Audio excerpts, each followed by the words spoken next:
안녕하세요. 경기간호학원입니다. 오늘 이 시간에는 고용노동부에서 요구하는 출결과 보건복지부에서 요구하는 출결 이 두 가지 차이점에 대해서 설명드리겠습니다.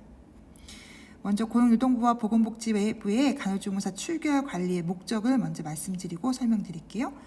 고용노동부의 출결은 목적이 국비생에게 교육비하고 그다음에 실업자 국비생 같은 경우에는 훈련 장려금인 식비와 교통비를 지원해 주기 위한 목적으로 출결 관리를 합니다. 그래서 매월 단위 기간을 출석률 80% 이상이냐 아니냐에 따라서 교육비를 지원받을 수 있느냐 없느냐를 판단할 수 있는 기준으로 출결 관리를 한다면, 보건복지부에서 얘기하는 출결은 매월 단위 기간별 출결 관리가 아니라 입학서부터 졸업까지 총 누적 이론 시간이 몇 시간이냐에 따라서, 그리고 총 누적 병원 실습 시간이 몇 시간이냐에 따라서 시험 볼 수 있는 응시 조건을 충족시킬 수 있다 없다의 목적으로 출결 관리를 하려 합니다.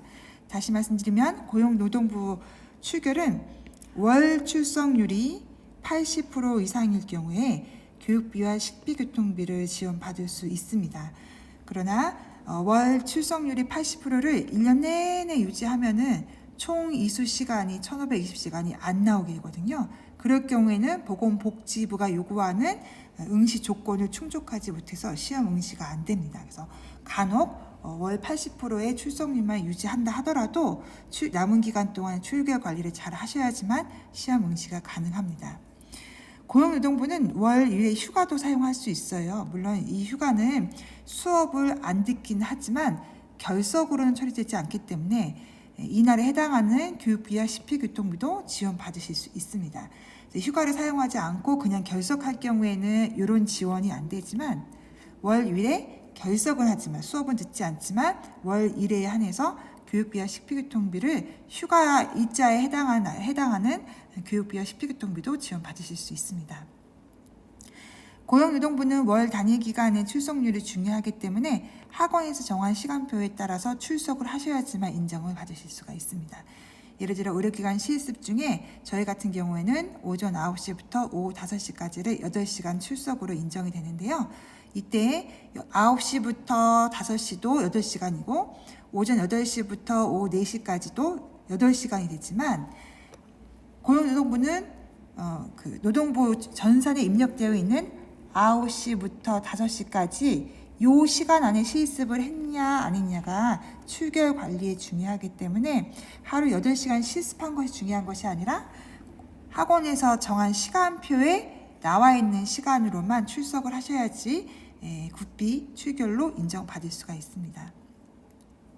그래서 고용노동부 출결 관리는 결석 이외에도 지각, 조퇴, 외출과 같은 출결 관리 항목이 있는데요. 이 중에 지각, 조퇴, 외출이 3개 이상 모였을 경우 한 번의 결석으로 처리가 돼서 월 단위 기간 80%를 맞추셔야지만 그달에 해당하는 교육비와 식비교통비를 지원받으실 수 있습니다. 그래서 고용노동부는 총 1년 동안 또는 정해진 기간 동안 몇 시간을 이수했느냐가 중요한 것이 아니라 출석률, 월 단위 기간별 출석률이 중요하다라고 보시면 되겠습니다. 보건복지부 출결 같은 경우는 사실 여기 월 출결이 나와 있지만 월 출결이 중요한 것은 아니고요. 간호조무사 시작 수업 시작해서 종료할 때까지의 총 누적 시간, 누적 시간이 일원이 740시간, 병원이 780시간이 되었느냐 안 되느냐가 중요합니다. 그래서 아까 말씀드린 것처럼 고용노동부는 9시부터 5시까지 실습 시간이 정해져 있는데요. 나는 개인적인 사정으로 8시부터 4시 실습을 해야 되는 경우가 있잖아요. 이럴 경우 보건복지부는 똑같은 8시간이잖아요. 이 8시간은 모두 인정해 줍니다. 그러나 고용노동부는 4시에 나갈 경우 조퇴로 처리가 된다고 차이점이 좀 있습니다. 보건복지부 출결은 지각, 조퇴, 외출, 결석, 정상 출석의 개념이 없이 그냥 일일 누적 시간이 몇 시간이냐에 따라서 1년 동안의 총 시간이 일원 740, 병원 실습, 의료기관 실습 780시간에 최소 1520시간을 이수했느냐 아니냐에 따라서 국가고시 시험 응시 여부가 결정이 된다라고 생각하시면 되겠습니다. 또 국비생과 일반생의 이제 차이점이라고 보면은 출결과 더불어 그다음에 국시, 그다음에 취업에 대한 페널티라고 보기 힘들지만 저 강조하는 부분이 좀 다른데요. 아까 말씀드린 것처럼 출결은 고용노동부는 월 출석률이 중요한 거고 아까 80% 이상이라고 말씀드렸고요. 보건복지부는 매월 출석률이 중요한 것이 아니라 총 누적 시간, 간호조무사 교육과정을 시작하고 종료할 때까지의 총 누적 시간이 중요합니다. 또 국시 같은 경우, 국가고시, 간호조무사 국가고시 같은 경우에는 고용노동부는 시험을 응시했는지 안 했는지는 중요하지 않지만 보건복지부는 이 과정의 목적이 국시, 국가고시이기 때문에 국시 합격이 굉장히 중요합니다. 그래서 국시 합격하면 보건복지부 장관이 주는 간호조무사 자격증을 받으실 수 있는 거죠. 취업 같은 경우에는 고용노동부는 국비 훈련생의 교육비 및 식비교통비 지원의 목적이 바로 취업이기 때문에 국비 훈련생은 취업이 의무화되어 있고요.